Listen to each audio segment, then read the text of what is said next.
What's happening, traders? Welcome back to another video. So today we are talking about my Forex funds.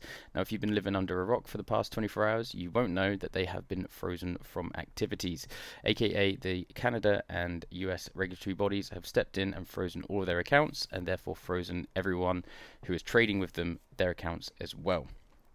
A pretty crazy time, and not news I expected to wake up to this morning. One of the members in our Discord rose the situation, and sure enough, they were correct. So if you go onto their website right now, myforexfunds.com, all you're going to find is this message. Basically just says about how the regulatory bodies have stepped in.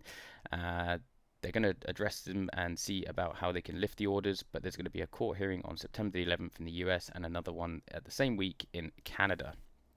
So pretty crazy there that's all they have on their website right now, and a pretty crazy time for prop firms as a whole, especially those regulated in the US, Canada, and probably the UK.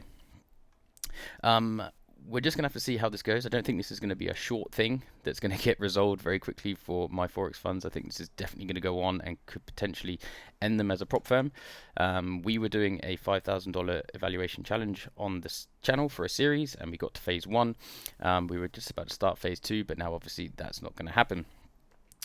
So yeah, pretty crazy time, and I do feel sorry for those who have been affected greatly by this, because obviously some people were making their living from my Forex funds, and it's been a bit of a surprise. So we'll just have to watch this space and see how it goes.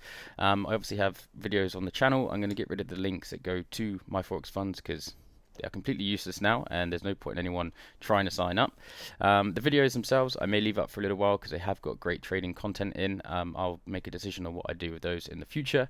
But yeah, this is an ongoing thing, and we'll keep you up to date here on the channel. So if you haven't already, please like and subscribe, and I'll see you guys in the next one. Peace.